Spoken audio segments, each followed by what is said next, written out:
Here on Wave Now. I'm Myra and sorry. So we are going live right here in a couple of seconds to the state of downtown Louisville. City leaders are coming together to talk about concerns and the future of downtown Louisville. So a lot of people have opinions about how downtown Louisville is going, whether they come to downtown Louisville or not. So let's hear about what city leaders plan to make the future of downtown Louisville. Yes, I do have my dog with me here today. Let me just address that, my little partner in crime. So Rebecca Flyshaker from downtown Louisville is talking. Let's listen in. Field representative for U.S. Congressman Brad Guthrie. 4 chairs of Louisville Downtown Partnerships, 2 boards. Yes, we have 2.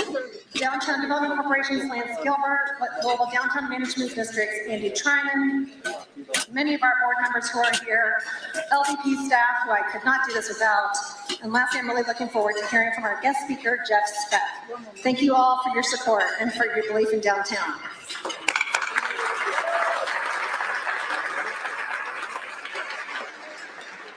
And thank you to our sponsors who made this event possible, without whom we could not do this. Thank you to our table sponsors, 23 of you who brought your teams today.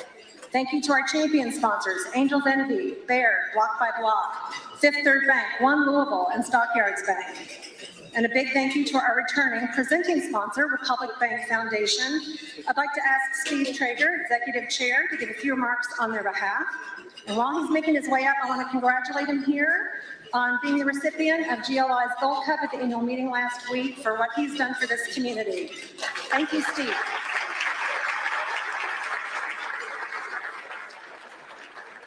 Well, thank you, Rebecca, and thank all of you all out there. At Republic Bank, obviously, we are a Louisville-based bank, and what happens here is very important to us. And one of the things that we believe in is not just to talk the talk with regard to Louisville and downtown in particular, but also to walk the walk.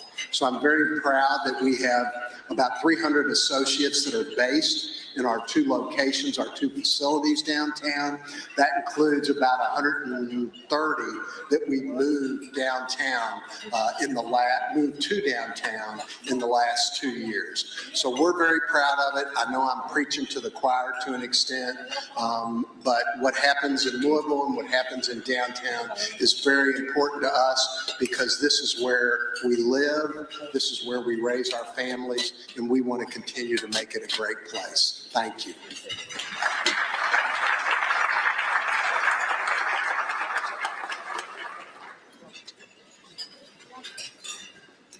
That is walking the talk when you bring your employees from the East End. There is no finish line in economic development. Development begets development. Progress begets progress.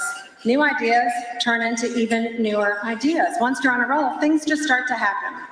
And it's the entire purpose of our organization to continue fresh and relevant ways to seed, incentivize, encourage, and advocate alongside the mayor's office for development that is meaningful to our entire community. And we are indeed on a roll. We have so much reason to be positive and optimistic. We've been singing the praises of bourbon for a few years now, but I want to brag on a few other things in our downtown too, like live music, the arts, and sports.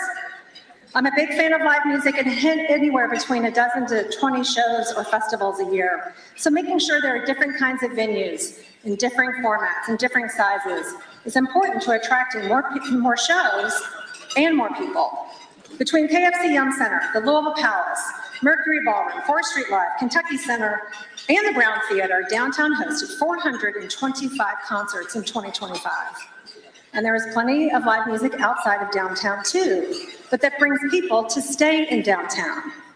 Yes, believe it or not, I do leave the general boundaries of downtown. With the renewed contract with Danny Wimmer Presents, we have 2 weekends at Rival Derby, with Bourbon and Beyond and Louder Than Life out at the fairgrounds, which also is a fun time to be in downtown. Louisville also is lucky enough to be one of less than a dozen cities in the U.S. to be home to all 5 major performing arts organizations. I'm going to say that again.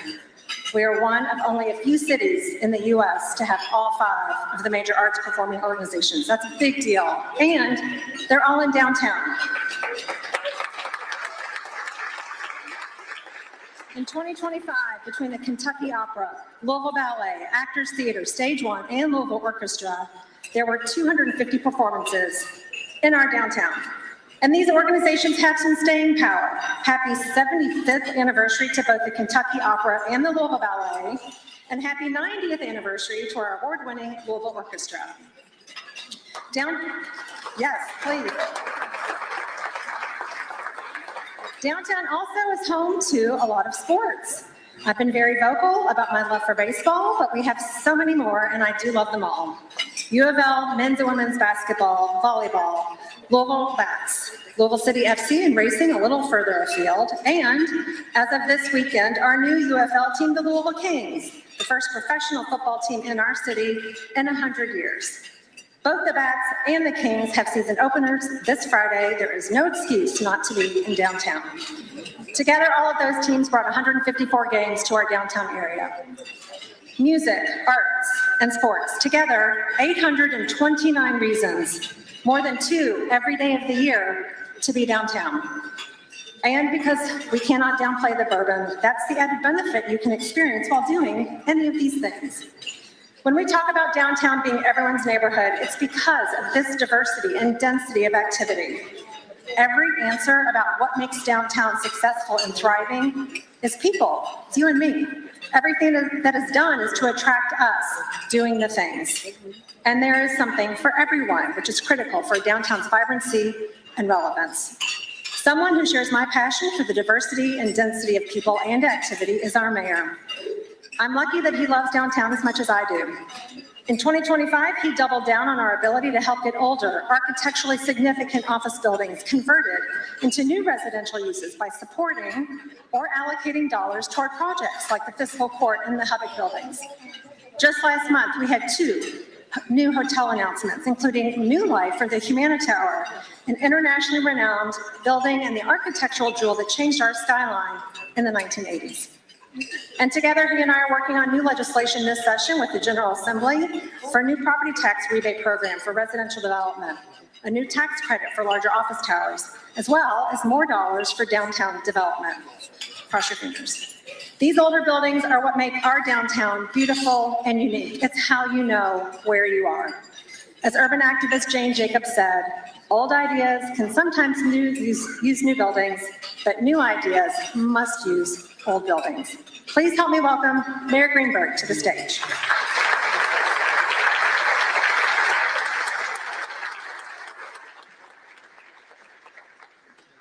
Thank you very much, Rebecca, and good afternoon, everyone. Friends, there is no great city in America or this world without a great downtown. Downtown is everyone's neighborhood, and it should be the safest, cleanest, greenest, most vibrant, energetic, and welcoming place in our entire city. And these 2 square miles, right in the heart of our city, create opportunities that expand all across the 40,000 square miles of our entire Commonwealth of Kentucky. Yet when I took office just a few years ago, many thought downtown's best days were in the past. Now, as an impartial observer who happens to be here every day, I'm happy to report today that downtown is back and downtown is growing once again.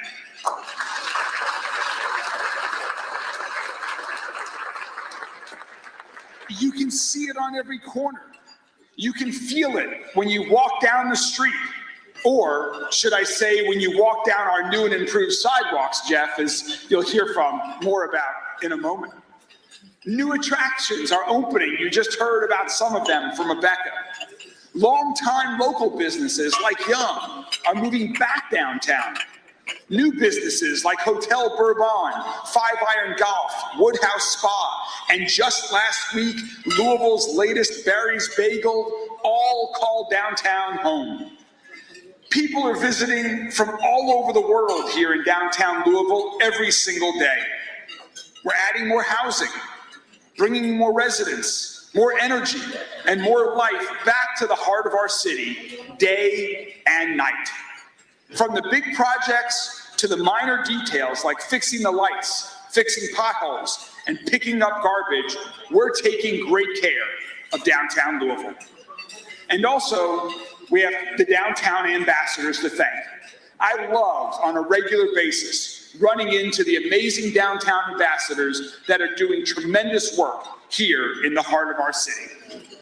But we are not content. We know that for downtown's next chapter, we need to be bold. We need to do more, and we need to do it faster. Where others might see challenges and reason to focus on something else, we see incredible potential. So we're creating new life that's taking shape all around us as we speak. Take the Humana Tower, an icon of our skyline, an architectural marvel in the center of our central business district. When it became vacant, many worried it was another sign of a decaying downtown. Yet ever since I got the first call about Humana's new plan, my team and I got to work with Humana. Now, it's set to become a world-class 1,000-room convention hotel that will bring more good jobs, more visitors, and more events to our city. Louisville Gardens is another iconic venue that once hosted the likes of Elvis, Elton John, and still one of my favorite concerts to this day, the Beastie Boys. Since it closed decades ago, it's been vacant.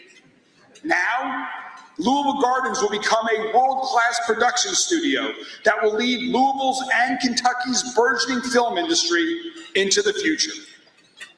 And the crumbling concrete of the Belvedere, which hasn't seen much improvement in over 50 years, is in dire need of repair and reimagination. Now, Louisville's most overlooked overlook is about to get a whole new look. And today, I'm excited to share a new Belvedere website with you all, LouisvilleBelvedere.com. On this website, you'll have opportunities to find ways to get involved, to follow its progress, and see updated plans, which I'm very excited to share with you in the near future. These projects are just some of what we're working on. Because when you walk around downtown on a beautiful day like today, you'll see in every block the groundwork that's being laid for downtown's next chapter. The underused parking lot next to Slugger Field that will become housing, restaurants, shops, and more. The renovation currently underway at the Louisville, Maine Free Public Library. The new world-class research building that U of L is building a block away from LouMed Commons, which is a brand new urban park that we just opened late last year. And vacant properties like Jefferson County Fiscal Court building that we're turning into housing, and so much more.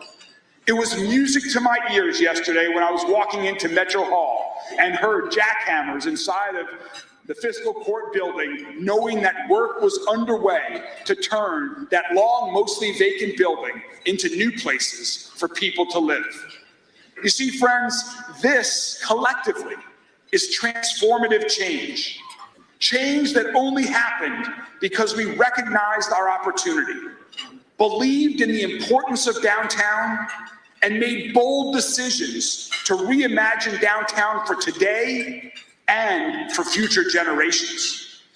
To do all of this, it takes great partners, so many of you whom are in this room today.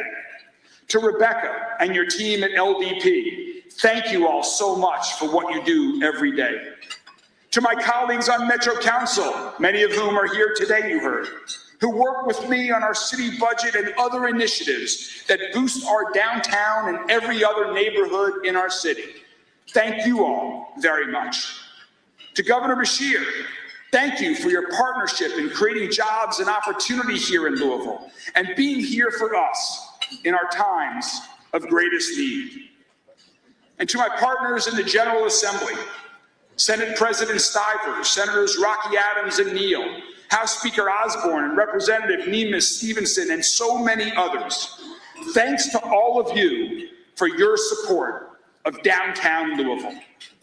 Many of us come from different backgrounds, And sure, there are times that we definitely disagree.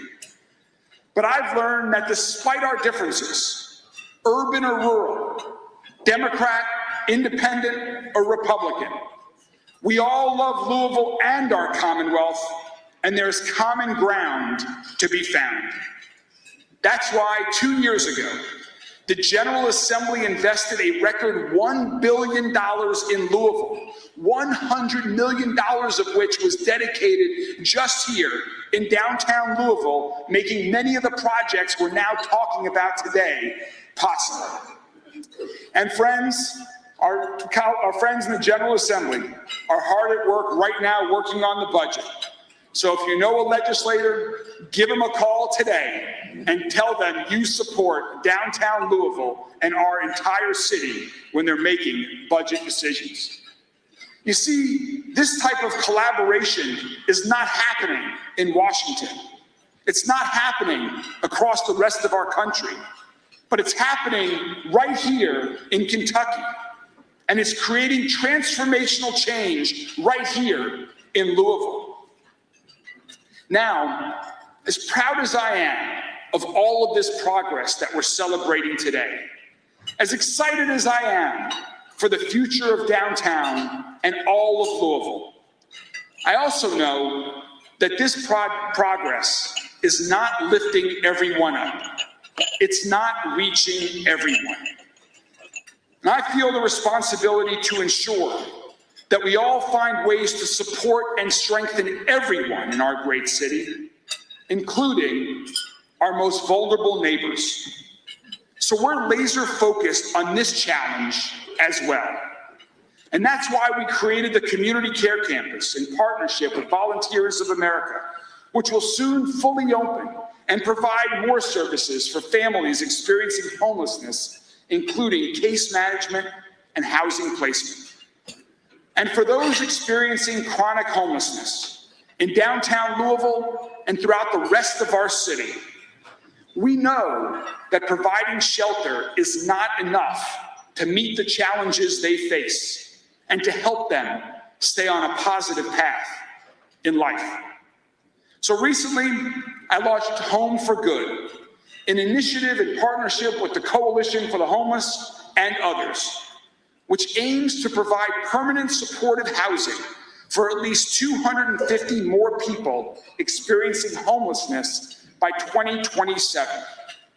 With Home for Good, we've already started creating spaces at the Community Care Campus and elsewhere across our city, where people in need have a safe, affordable place to live, and where they'll be supported by healthcare professionals, social workers, job training specialists, and other professionals who can help address their underlying needs and provide a path to stability in addition to their housing. To create this change that we're looking for, our plan requires resources, and it requires all of us on the same team working together. People like us gathered in this room today who can create positive change to help our neighbors.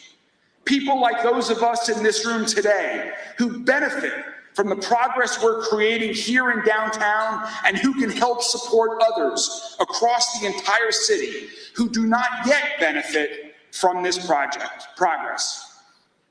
Today, I'm proud to announce our first major philanthropic gifts to support Home for Good and its goals to expand our permanent supportive housing efforts across the entire city. Mary Gwynn Wheeler and David Jones Jr. are donating $500,000 to this important cause.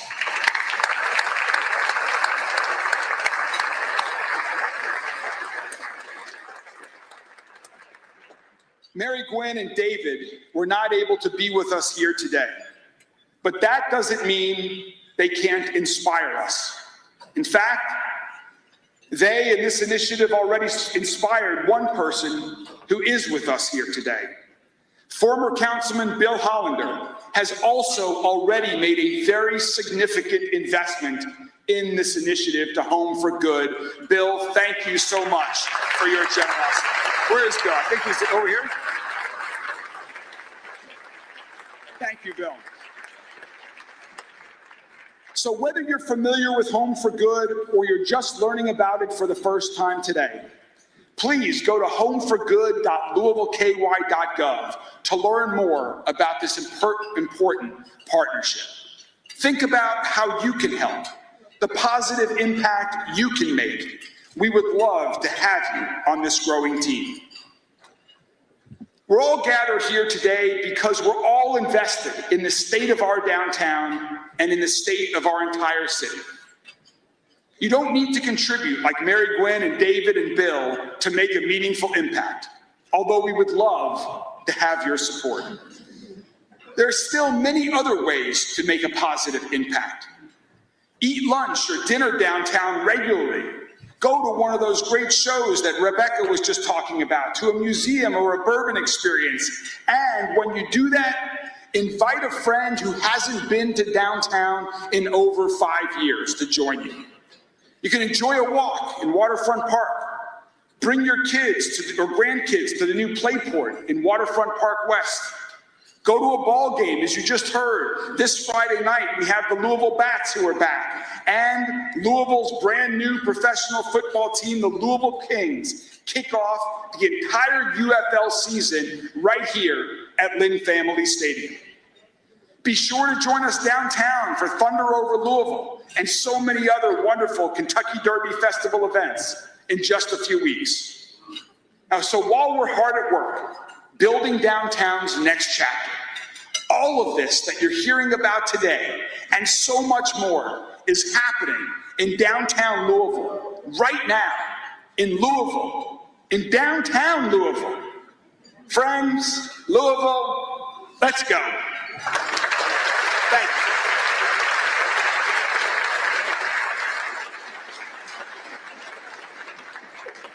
Thank you, Mayor. Downtown is where every city begins, be it a town square or a metropolitan city center.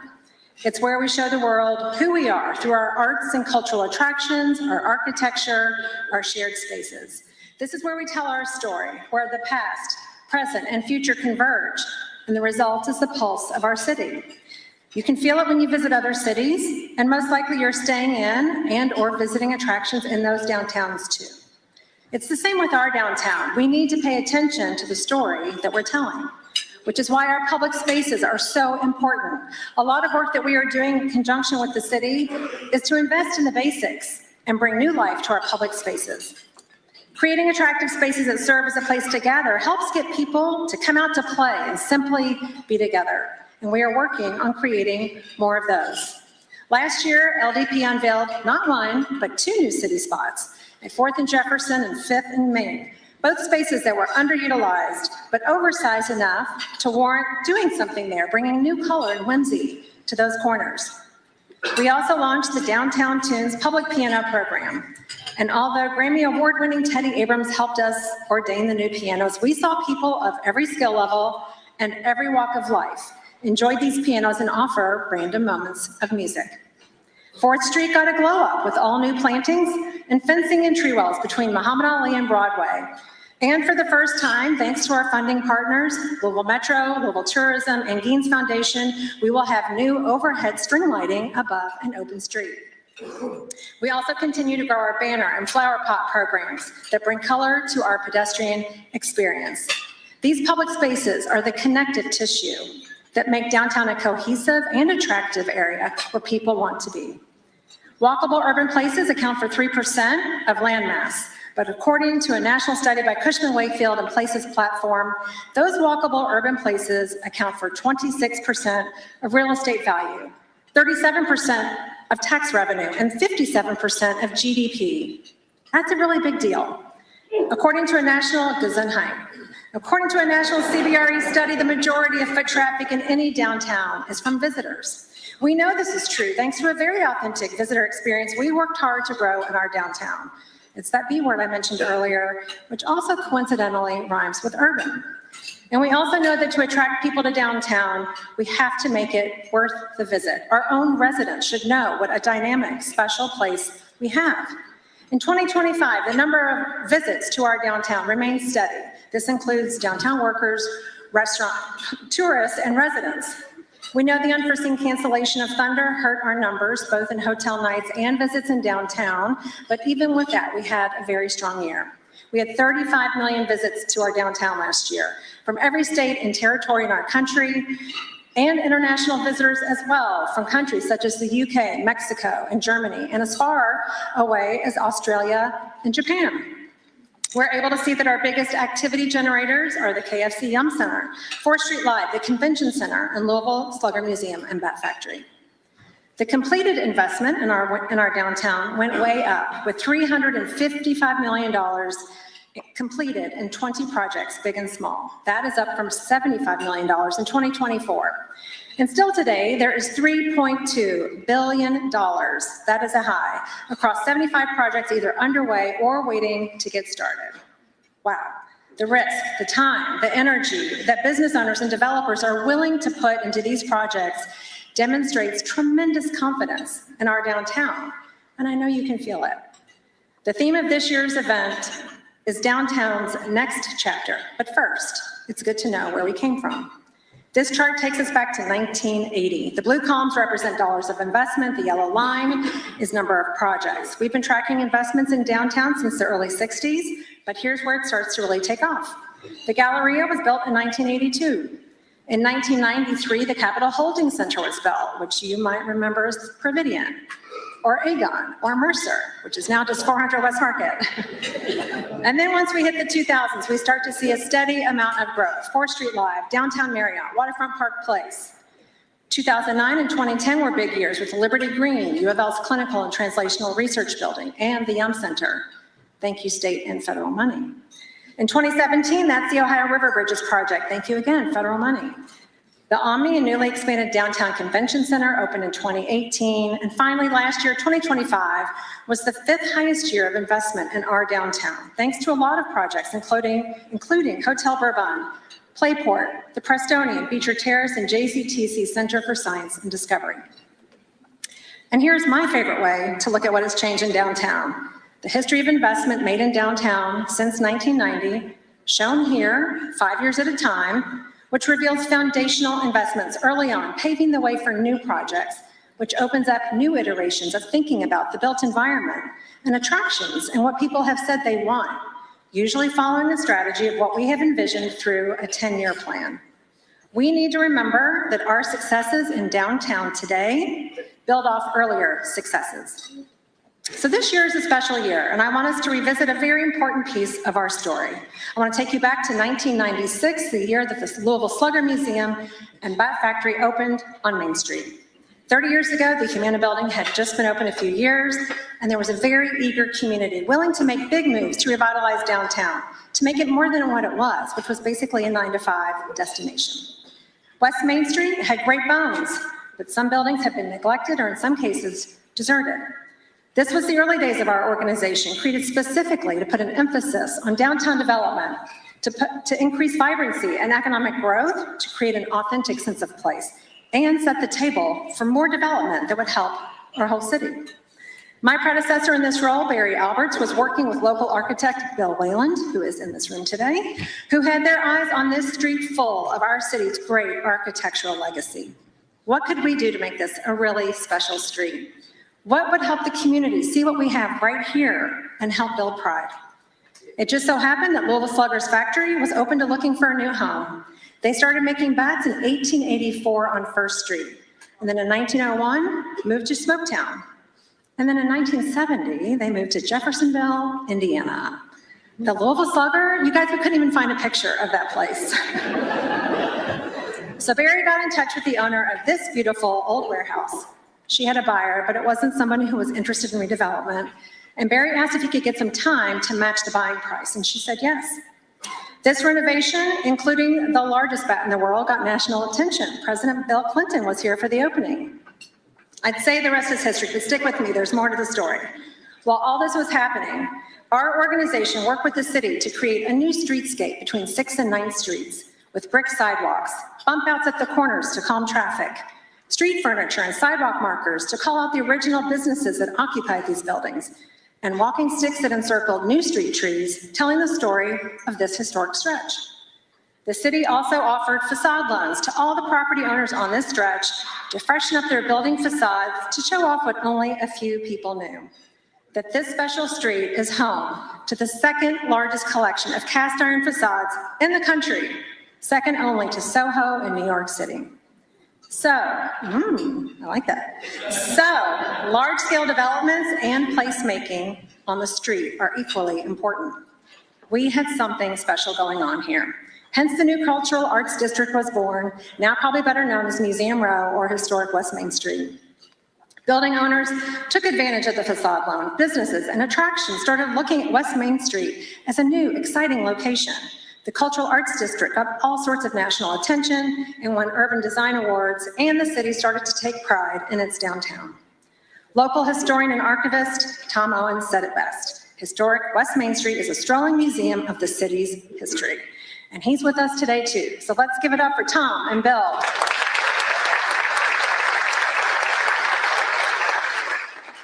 And happy 30th anniversary to Slugger Museum. Thank you for the start of downtown's modern revitalization. Now let's fast forward 15 years to 2011. After new offices located here, new attraction hotels were opened, such as 21C and Fraser History Museum, and downtown life did grow past 9 to 5. Then this other new phenomenon started to bubble up, one that had not been a glimmer in anyone's eye back in 1996. It's that B word again. And here we are, another 15 years later, and our Main Street has taken on a whole new life and added a new chapter in our history, with 24 distilleries and tasting rooms where there had been 0 in 2011 that attract hundreds of thousands of tourists every year. As a matter of fact, another shout out, happy 10th anniversary to Angel's Envy. They were the 3rd distillery behind Evan Williams and Kentucky Peerless to open in the burgeoning urban district. So what we might take for granted now had to start with intention and creativity. And today, especially today, we must continue planting seeds for whatever the next chapter will be for our future. In the meantime, some amazing things are happening. In 2025, we saw new projects open, such as Mashup Food Hall, Woodhouse Spa, and the new New Haymarket. And new projects are on the way, such as the Coal Club, Sons of the American Revolution's new museum, and New Loop Crossing, which will bring 500 new apartments to that district. And who could miss, and I'm going to mention it for the 3rd time, the back-to-back hotel announcements a month ago of the conversions of both the Brown & Williamson and Humana Towers into some much-needed hotels. 8 new companies came to downtown, several of which were new to the city and state, which means new tax revenue, and some came from suburban locations who wanted to walk the talk. Yum also had FOMO, and they announced their relocation to downtown, which will bring an influx of 550 new employees to the PNC Tower and that many more feet on the street. We saw 40 new street-level retailers open in downtown. That's twice as many that is closed, such as Goodwood Brewing and Five Iron. And another 8 companies relocated within downtown, which is really important to point out.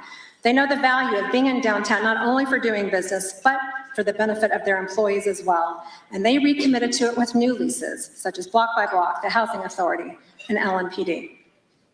Housing is still at the top of our priority list. During just 1 week in October, 4 residential developments cut a ribbon, and we broke ground on another, all in or around downtown for people of all income levels, a critical point to be made. We have a massive need for more residential units across our entire city, and with the demand for housing in downtown, this is the fastest way to make downtown a residential neighborhood. We also had 4 new green spaces open, providing new spaces for reflection, recreation, or just good old hanging out, and the 5th one will be opening soon at JCTC. This is a big deal as we try to make downtown a more residential neighborhood and as we try to combat the amount of asphalt in our downtown. Speaking of asphalt, here is a map of downtown highlighting all of our surface parking lots. It's gross. A quick calculation of assessments of parking lots based on the value of the land, which is how PVA assesses property, compared to the use of the land, typically what a property owner will appeal for, has translated to a loss to the city of approximately $10 million per year and property taxes. And also a loss of a lot more pedestrian activity, perception of safety, maybe some more green and beauty. And apologies to any surface parking lot owners who are out there, you can come at me later. We were lucky that in the 1960s and 70s, when a lot of cities were tearing down buildings, we were too broke to tear down too many of them. But unfortunately, what we did manage to remove from our built environment for the most part has not been redeveloped. Here's another really gross map. This shows the building mass in 1905 on the left compared to what we have today on the right.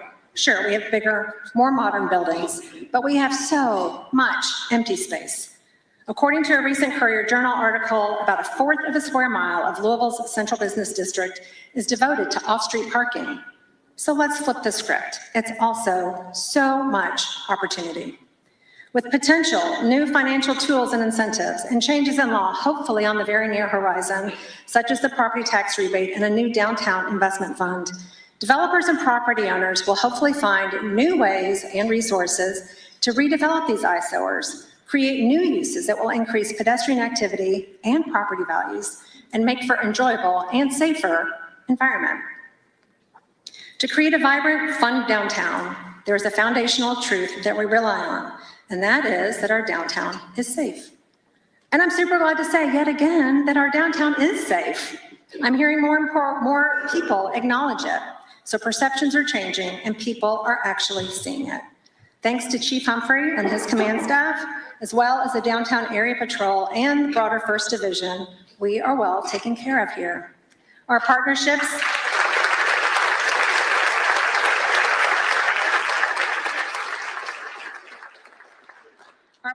have strengthened over the last couple of years, and we have new connections that have allowed for expanded presence, programs, and access. And we know you love this idea. Don't worry, we're still working on creating an entertainment district where you can carry your beverage of choice from restaurant to bar, helping you explore even more of downtown. But please be patient as we are working to secure funding for the required enforcement personnel. And also feel free to lobby any of your local legislators in this room. In addition to LMPD, Louisville Downtown Partnership has benefited from a strong team of important partners. Louisville Tourism, so we can help inspire and develop authentic experiences where conventioneers and tourists are. Homeless service and shelter providers, and a new Office of Behavioral Health in the Mayor's office, as well as the new Home for Good initiative that the Mayor shared, of which I'm proud to be part. Because we want everyone who needs help to get the services and housing they need. Waterfront Park, a downtown gem with several perfect settings for events, as well as One Louisville, LUMED, Public Works, and the new Department of Transportation and the Cabinet for Economic Development. And last but certainly not least, our ambassadors in orange, who are our front door to downtown. And with your help, hopefully, whose numbers we want to keep growing. Each of you has our most recent economic impact report hot off the presses, and I'm happy to report that the state of downtown is strong. Tourism, property values, tax revenue, investment, occupancy rates, all moving in the right direction. And here is a depiction of value per acre. This is downtown Indianapolis, but this is a universal truth, that this exponentially larger amount of land value than any other neighborhood is what makes a downtown so important. And it also means much higher tax revenue. Our downtown is the 3rd largest tax revenue producing area in the state behind the cities of Lexington and Louisville. And while I'd love to be able to spend all of the money that is generated from downtown in downtown, I'm happy to report that nearly all of it goes to services metro-wide. Which is why I like to say, and I'm sure you've heard me say it before, that to have a strong city, you must have a strong downtown. Every 10 years, we develop a downtown strategy, a roadmap of what this community wants downtown to look and feel like over the next decade. We need to be continually creating and developing projects that we know will be transformative, seeding that next chapter to help tell our story and keep creating new ones. We are 2 years into this latest strategy. You'll find our latest updates on the table, which include new pedestrian-friendly initiatives like conversion of one-way streets to two-way, which you'll be hearing more about, and with more art and more color and special lighting. New residential and hotel projects completed and more on the way, including much needed permanent supportive housing units and housing at all price points. And success in Frankfurt the last couple of years, making fixes to statute and dedicating funds to downtown. So let's take a look at how we've moved our downtown strategy forward this past year. Downtown Louisville is entering its next chapter, one shaped by intention, collaboration, and a clear vision for the future. This is a downtown defined by balance, a place to live, work, visit, and belong. Louisville's downtown strategy is coming to life through new attractions and hotels, new housing opportunities, and a renewed focus on the public realm to connect it all. At the center of this work is a simple idea. When downtown thrives, the entire city benefits. It's such a special place because it's the one neighborhood in our entire city. It's everyone's neighborhood. One of the great things about the positive momentum in downtown Louisville right now, people want to be where the action is. And once people start seeing these projects come to life and construction happening, more people will look at opportunities in downtown Louisville. It's the economic hub in the state of Kentucky. So having a strong, vibrant, active downtown Louisville benefits the region in a big way. Our comprehensive strategy is built around three connected pillars: activating downtown, strengthening it as a residential neighborhood, and enhancing the public realm to create a better experience for everyone. Activation signifies energy, momentum, and giving people more reasons to be downtown during the workday, after hours, and on weekends. In the downtown area, you can feel the atmosphere, the electricity of a sporting event where you're walking to a ballpark or walking to an arena that you just don't get out in suburbs. Whether it's collegiate visitors, meeting convention visitors, it is about an experience that you're having in your city. We need to do everything we can to improve our neighborhood downtown so the experience continues to resonate with folks that want to come back and want to tell others why it's important to come to Louisville. Other new attractions continue to open downtown, including Five Iron Golf and the soon-to-open Sons of the American Revolution Education Center and Museum. Along the river, Lakeport opened as part of Waterfront Park's Phase 4 expansion, creating new opportunities for families and visitors to experience downtown. You've got the restoration and transformation of the Humana Tower for its next chapter. Diamond Baseball Holdings will build a whole new neighborhood right next to Louisville Slugger Field. The transformation of the Belvedere from 50-year-old crumbling concrete into a world-class destination. Activation isn't just about major attractions, it's also powered by programming and events that create consistent activity downtown. For us to drive that activity down here to Main Street, whether it's during the day or whether it's during the evening, is really important for just the whole area. We're a really vibrant, active city that has a lot going on. From Food Truck Wednesdays and Dines on Main to downtown drive-ins and Pickleball Street Fest, these events bring energy to streets and public spaces. As a result, tourism numbers are rising, more people are back in the office, foot traffic is increasing, and downtown is a place people seek out and not just pass through. The strategy's second pillar focuses on downtown as a residential neighborhood. With building conversion incentives at the local and state levels, Louisville is expanding residential and hotel opportunities in and around downtown, which strengthens our city center as a place to visit and call home. It's critical that folks of all income levels are able to live in everyone's neighborhood, which is downtown Louisville.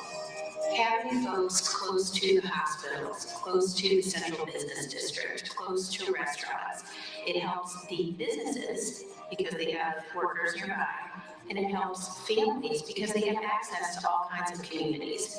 776 residential units were completed in 2025, with an additional 2,500 units currently underway. We want downtown housing developed at every price point, helping to ensure that growth is inclusive and that the most fragile to the most stable can all call downtown home. As more people live downtown, safety and quality of life become even more important. Investments in public safety, including new downtown police headquarters, are increasing visibility and presence, which gives greater confidence to residents, workers, and visitors. It is absolutely critical that we have a strong residential neighborhood in the heart of our city, because that's really what drives activity. It's what creates a sense of place. It's what creates safety by having people on the street. It's a very safe downtown, easy to navigate. Visitors who come feel very welcome. The hospitality here is really good, and people reflect that. Our role is safety. We've invested in our academy, that's our downtown area patrol. We've provided new vehicles for them. We've purchased side-by-sides and ATVs that they're on that gives them more accessibility to the public. The third pillar of the strategy is enhancing the public realm, creating walkable streets, welcoming public spaces, and strong connections throughout downtown. Placemaking initiatives like city spots, downtown tunes, trainer microforest, rotating public art, or new murals are transforming underutilized spaces into places that invite people to gather and linger. At the same time, major infrastructure investments are reshaping how people move through downtown. Projects like Main, Remake, and the East Market Streetscape are already underway or complete. We have several one-way to two-way conversions that will be happening. We have the 9th Street corridor happening along with Broadway all the way, as well as River Road. We want people to travel throughout the city, whether residents or visitors, safely and efficiently. Last year, we opened Louisville Commons. That was our 1-acre park that used to be a correctional facility. It's now a beautiful green space with a pavilion, and we're really proud of that. There are projects that we're working on, like the Chestnut Street Corridor project. That will be about a year and a half project where we're revitalizing 8 blocks of that street. Streetscape improvements along South 4th Street and special lighting enhancements are changing the look and feel of downtown, making it more inviting during both day and night. We hear that from our customers that come from Chicago, DC, and Atlanta. They say, wow, the city's very walkable, it's very connected. Those things are very important. When we think about what it means to not only activate the space, but to beautify the space, to bring people in together, I think there is huge power in choosing to be a stakeholder, in choosing to invest in downtown Louisville, and choosing to invest in our people, and create a space where everyone can come, feel comfortable, feel like they belong, and feel like it's theirs. Downtown is a neighborhood defined by the people, for the people who are there every day. We are always looking for the next best way to make sure that people are safe and feel safe. And downtown is key to that because it is so visible. This is a place for everyone, something where no matter what walk of life you come from, what part of town you come from, you can go downtown and have a good time. Together, these investments prioritize pedestrians, support businesses, and create a downtown that is easier to navigate and more enjoyable to experience. When you look back on these years, in 10, 20, 30 years from now, you will see that the investments we're making now have created a new downtown to live, to work, to host an event, to sit in bourbon, to enjoy wonderful things that only happen in downtown Louisville. That's what this moment is all about. Today's new paradigm, capital follows people, people follow place. Place needs investment. Our strategy is a holistic one, where residential vitality, cultural energy, business growth, and public infrastructure work in concert. Downtown Louisville's long-term future is bright, based on a 30-year foundation of major improvements and success. Our next chapter is already being written, block by block, project by project, guiding our way to an ever-thriving downtown.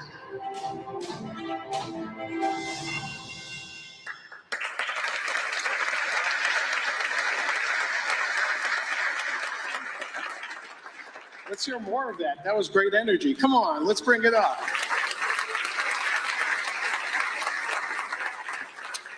Good afternoon. I'm Lance Gilbert, and I have the privilege of being chairman of the Downtown Development Corporation, or LDP. Thank you, everyone, for being here today and your support of downtown and for sharing your time with us today. I hope you feel the infectious excitement about downtown, not just from the presentations that you heard or the speeches that you heard, but also experience it live yourselves every day. And you can expect more exciting news about downtown, about future investments to come in the near future. First, I would be negligent if I did not express to you that my role as chairman could not be successful without the support of the remarkable board members, as it may be noted in your program. If not, it's on our website. So board members, if you're here, please stand up and be recognized.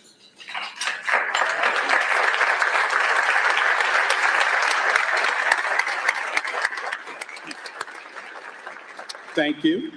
And most importantly, LDP's success centers on the leadership of our Executive Director, Rebecca Fleischhaker, and her amazing staff for all the work towards a vibrant downtown. Please stand so everyone can thank you and your staff for the dedication that you do to support.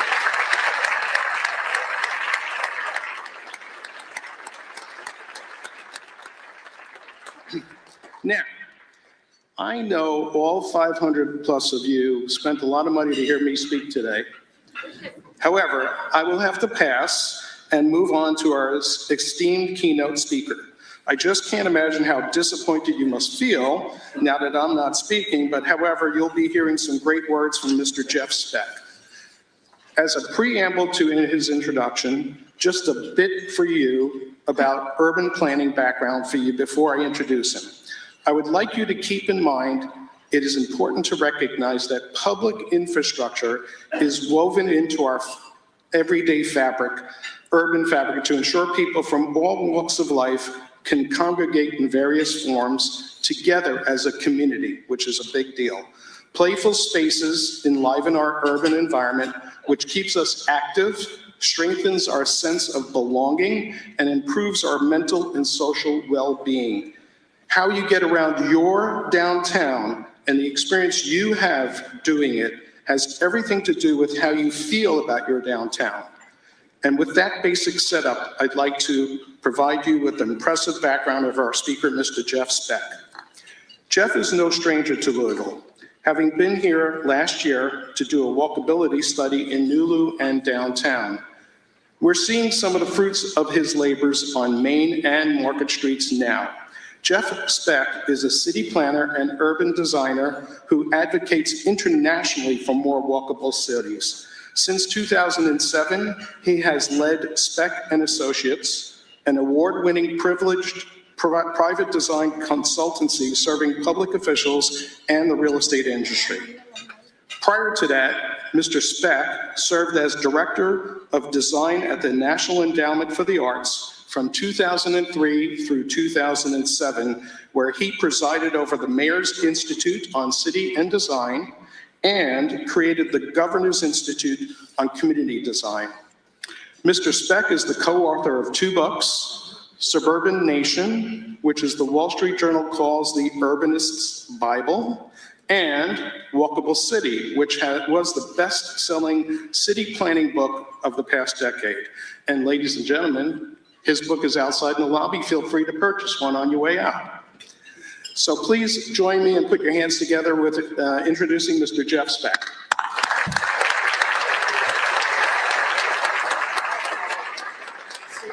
Stronger, more engaging, energetic, exciting, including right here in downtown. And recently, we started working with my new friend, Jeff Speck. Jeff is the leading urban planner on walkable cities. In fact, he's written a bestseller called Walkable City. And he's been working with us here in Louisville for nearly a year now to put together plans to make downtown more walkable, safer, more engaging, and inviting.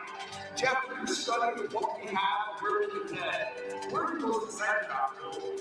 Well, you know, I'm a city planner who's focused on making places lighter, making them drop. To do that, you need to walk. Your downtown is really part of the city belongs to everybody. And everyone's staying downtown as a city reputation based is a major part of it. So we look at downtown and say, how can we make it more walkable? Walking needs to be useful, safe, comfortable, and interesting. And right now, downtown, walking is pretty darn useful. It's pretty comfortable, it's pretty interesting, but it's not safe. So when you see a 5 or 6 lane one-way street like right behind us on Jefferson, what do you think, and what is your suggestion on how to do it?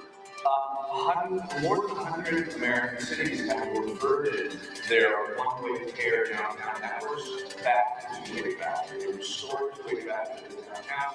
When you do that, safety goes up tremendously, and also comfort goes up. So the first thing we look at is what your city is working on some of that local drive, which is how do we bring back to way back comprehensive business. And you've given us some great suggestions about how we can do this with Well, the team was fantastic. We had a multi-purpose room that does engineering. This is one of the dozens of other projects that we've worked on for years. We have a plan that we implemented pretty completely 5 years or less.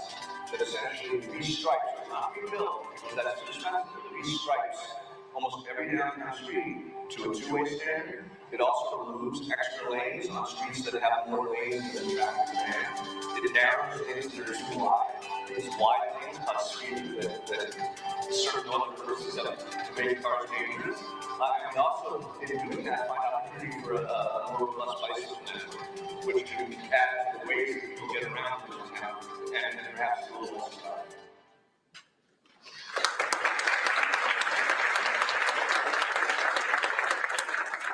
That was my talk. Excuse me. That was my talk. I hope you enjoyed it. Wow, well, it was great to be addressing such a big room with so many people in it. Thank you to the Louisville Downtown Partnership, beautifully led and effectively led by Rebecca. And you're so lucky to have a leader like Mayor Greenberg, who, as the Beastie Boys would put it, is as cool as a cucumber in a hot tub sauce. I have a lot to tell you today. I have about half an hour. I have 246 slides, I believe, which is kind of normal for me. I can do it. I'm going to talk really fast. And this is, it isn't just the last year or 2 years that I've been coming to Louisville. This is my arrival yesterday. I take pictures every time I show up, at least recently. But I've been coming here a lot. This is my credential slide, which is meant to impress you, but it's not as impressive as this, which is I've been a Kentucky Colonel for 10 years now. So, all right. and Jennifer Commissar Kern gave me a derby pin, so that's my other credential. I understand there's a new one this year. I'm happy if you have an extra, just throw it my way. This was back in May that I was brought here. I've probably been here 8 times over the last 20 years. Probably Louisville is the place where I spend most time, aside from my own home city of Boston.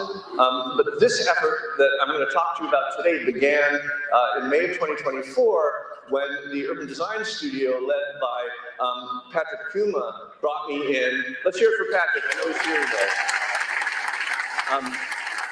My kind of guy riding a bicycle with a beer.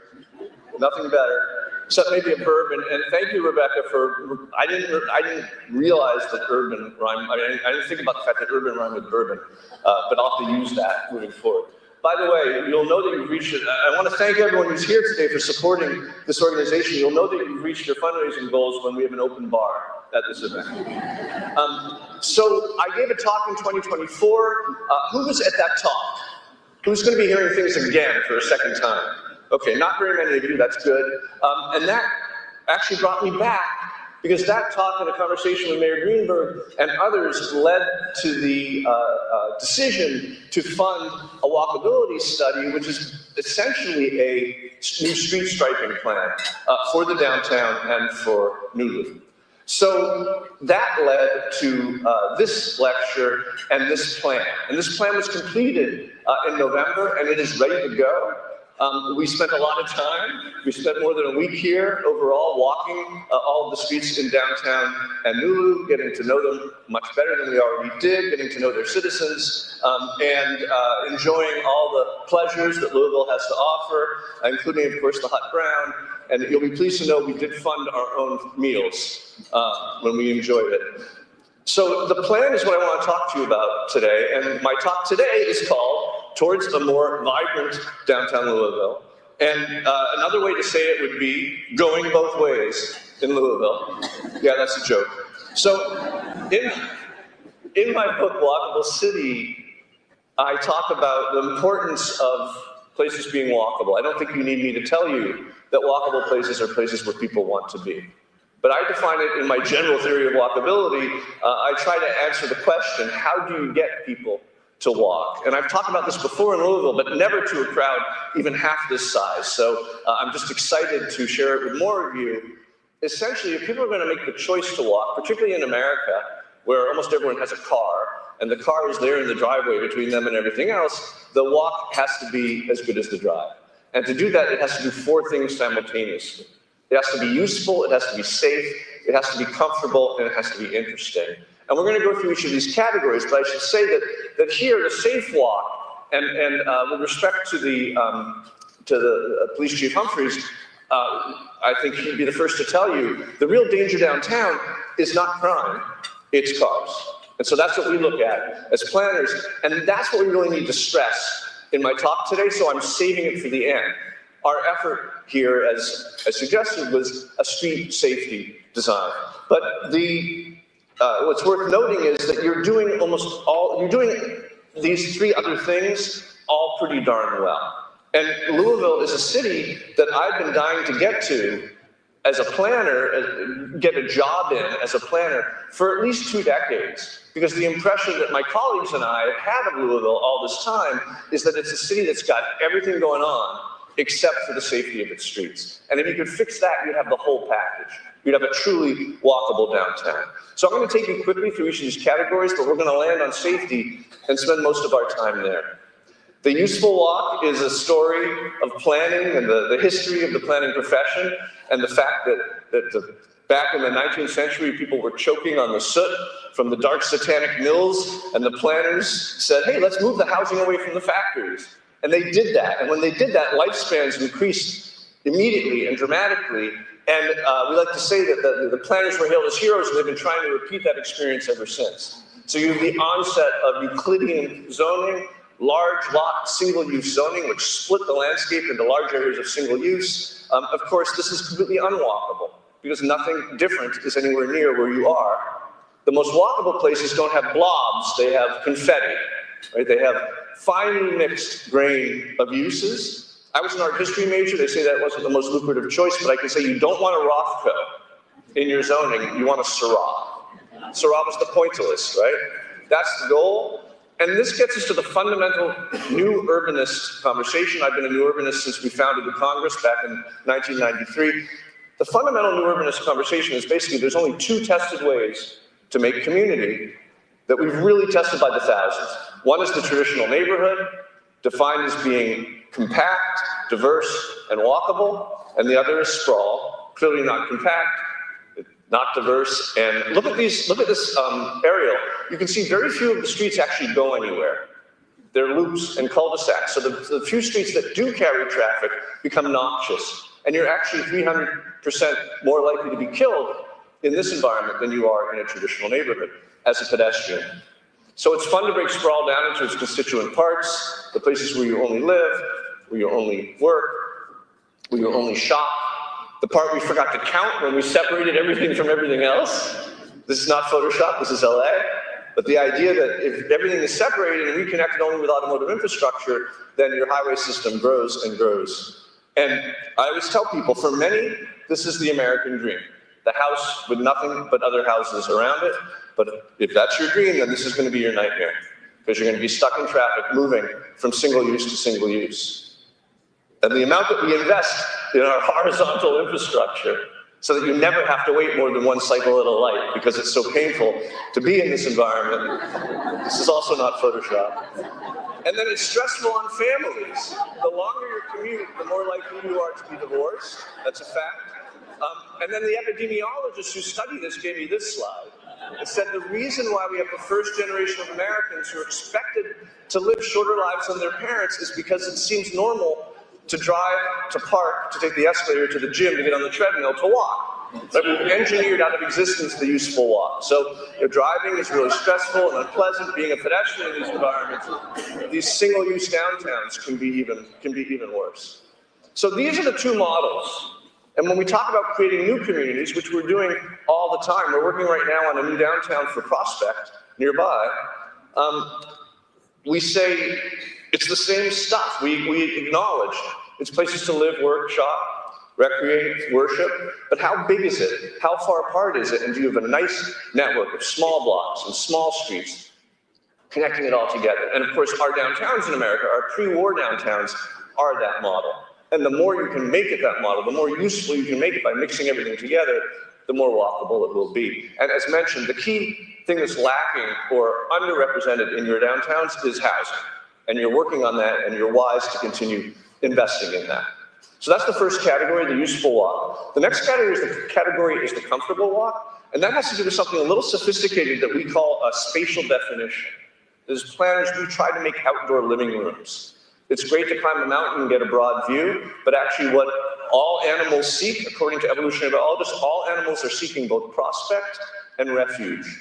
And if you don't feel that your flanks are covered from attack, you actually don't feel comfortable in a place. So a plaza is only as good as its walls. A street is only as good as its buildings. What's the best ratio of height to width? Well, 3 to 1 is great. 1 to 1 is the Renaissance ideal. Beyond 1 to 6, you don't really feel enclosed anymore. And so, Salzburg, no one's doing shadow studies in Salzburg. It's delightful at 6 to 1. The opposite of Salzburg, of course, is Houston. This is an old picture of Houston.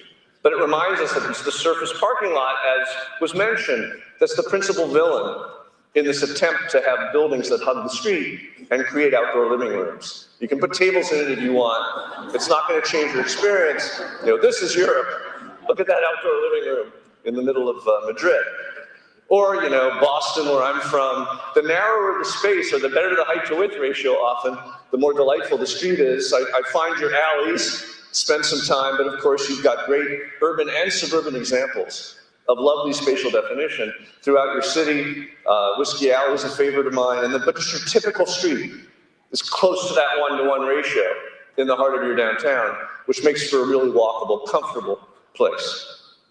Next is the interesting walk, which has to do with signs of humanity. 1-to-1, as I noted, was the Renaissance ideal. This is a 1-to-1.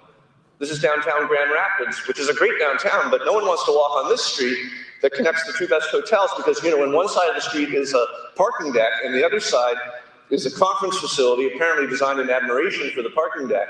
It's just boring, right? Repetitive, horizontal, no action. Mayor Riley of Charleston, a friend of mine, mayor for 40 years, taught us that it only takes 20 feet of building to hide 200 feet of parking. And so this is one of my favorites, the Chia Pet Garage, I call it, in South Beach, where I used to live. Every city, yours included, have parking lots that were built at the wrong time, that are up against the sidewalk, or maybe there's a building between the parking lot and the sidewalk and it looks like a parking lot. But the idea of putting crust of habitable space on your parking structures is something that's caught on here. But of course, your typical street, this isn't typical, but your typical street provides a lot of variety. West Main provides the most variety, the most beauty. I didn't know that stat, second to Soho in terms of, you know that your Victorian district south of downtown is the biggest in the country. It's the biggest, best collection of Victorian homes in the US, and we love visiting it when we're here. And then, of course, the other thing that's boring is blank walls, and you've done a great job, and you continue to do a great job here. A lot of cities have murals. Yours are actually good. So thank you for doing that. So that's it, but now let's move on to the main category, and the main reason why I'm here, which is the fact that we're experiencing a traffic violence epidemic in the US. You are 78% more likely to be killed by a car now than 15 years ago. And we don't have time to get into the reason, but let's just say that America is the most dangerous of the developed nations in terms of driving deaths. And then if you look at different cities, it's remarkable how different they are from each other, which is a factor of how much driving people are doing and how fast they're driving. So New York, 2.6 people killed per 100,000 per year. San Francisco, 3.0. Dallas, 13.9. Orlando, 14.8. That's bad, but you're even worse. So you've got some work to do. And it's a function, I'm sure probably more of the crashes are out of downtown, but your downtown streets are quite high speed, as we'll be talking about. And they invite the kind of driving that is going to cause crashes and deaths. I found this car walking around Nulu, not sure if it crashed there or somewhere else. It was just dumped on the street. So what can we do about this? And the principal thing we can do is control the speed of the vehicles, essentially create an environment in which cars will drive the speed limit. A car, as you can see, a car going 40 is 5 times as likely to kill you as a car going 20. So what can we do to get cars to simply drive the speed that we've marked? And by the way, that's if it hits you, but there's a much more greater likelihood of a car hitting you at those higher speeds because the braking distances are much longer when you're going faster, and your cone of vision narrows as you're going faster. So speed is so important, and we have this weird condition in America, unlike so much of the rest of the world, where the engineers were taught, maybe they still are, but they certainly were taught to design streets for speeds higher than the posted speed limit. The idea was that elbow room, that forgiveness made a street safer. We've now learned that all forgiveness causes is speeding. And so you want streets that essentially just tell people to go the speed that it's marked. When we don't do that, we have to take other measures, like here in Salt Lake City, part of my wife and one of my sons holding up flags to cross the street. I used to think this was pretty funny until I discovered Granville Island in Vancouver, where they have a better program. It's called the Grab a Brick program. Grab a brick, wave it around, make sure you make eye contact, put it back when you cross the street. But you know, these are Canadians, so they're really nice. It's actually, the bricks are foam. They're foam bricks. Anyway, you know, you've got this speedy streetscapes throughout your downtown. And so the question is, how do we make downtown Louisville safe? And the answer is, and this is my presentation from, this part comes from my presentation of the plan that we've given you. But there's essentially 4 steps. Completing your two-way reversion, which by the way was started well before we got here, and which we can't take credit for. The conversation we had when I arrived a couple of years ago was, you've got this work that you're doing, but you don't have a comprehensive plan that organizes it all, that phases it, that's going to make it happen quickly. So that was our job, to do that. The second step I'll take you through is to remove lanes that are not demanded by traffic volume. You can remove them and not cause congestion. Third, what do we do with that extra asphalt? Well, we add parking lanes and we add bike lanes. And fourth, let's remove signals, which I'll explain why. Let's remove signals and replace them with always stop signs, which by the way is something you've also already started to do. So we're going to go through these one by one. Completing the two-way reversion. This is a story that I've been telling around the country and the world really for about 20 years. We've learned that one-way streets, multi-lane, not one lane, multi-lane one-way streets are extraordinarily dangerous because of the opportunity to jockey, because of the fact it feels like a highway. Just the travel behaviors on these roads are faster. They're also bad for business. And we learned that from this article that came out in 2009 by Alan Ehrenholt in Governing Magazine, where he told the story of Vancouver, Washington. Now, Vancouver had a multi-lane one-way Main Street. I got to get a better picture of this street. They had a multi-lane one-way Main Street that they tried everything to make it thrive. It was doing badly. They tried the bricks, the berms, the banners, the bandstands, the bollards, and the balloons, and nothing brought this street back until they convinced the DOT to make it two-way. And when they did, the merchants said that visits to their stores doubled. So, well, that's interesting. There's a study here from Louisville that I've been showing all around, sorry, Louisville, I've got to pronounce it right, that I've been showing all around the world for a decade. You guys were among the first and the most comprehensive one-way conversion in the country. I mean, look at this. It's basically every street. You probably know that not too long ago, Brook and First were reverted to two-way travel, while Second and Third, south of downtown, right, were kept as one-way. The two-ways, car crashes went down 48% and crime went down 23%. On the one-ways, crashes went up and crime went up. Remarkably, traffic safety improved on Brook and First, even though traffic volume increased on those streets, 13 and 40% respectively. So higher volume, fewer crashes. Now, you would think that there'd be 100 studies like this. It's amazing how the studies have not been done. There's only a few others that you can find. This one happens to come from Israel. In Jerusalem, they studied hundreds of one-way and two-way streets and found that accident rates were clearly higher on one-way streets for all street classes and accident types, mid-block and at intersections. And then this study is from Canada, where they found in Ontario, the injury rate was 2.5 times higher on one-way streets than on two-way streets. And by the way, 3 times higher for children from the poorest neighborhoods. So we've been doing this work for some time. It's convenient and instructive that one of our projects from not too long ago was New Albany, which you may remember, New Albany had an pretty much entirely one-way downtown. And we did this plan for them a number of years ago, and they sat on it for about 3 years because they were worried, particularly the police chief, the fire chief. You know, they were losing that extra lane to stage a vehicle. Is this going to be bad? But after 3 years, they did the whole thing in one summer, thanks to community input as well as great leadership. And then we came back not long afterwards, and this is the police chief, Todd Bailey, who said that in his 28 years as a police officer, he's never seen a better scenario for public safety. Speeds have been reduced, crashes are down, and response times to call for service are better than they've ever been. So that's a very good example right nearby. This is a list from one of my books, For Sale Outside, Walk of the City Rules, where there are now about 100 cities that have started to or completed the reversion of their one-way networks. This is your current direction of flow in the downtown. You can see all the red streets are one-way streets. This is what our plan accomplishes over the next 5 years, and it will truly be remarkable. And by the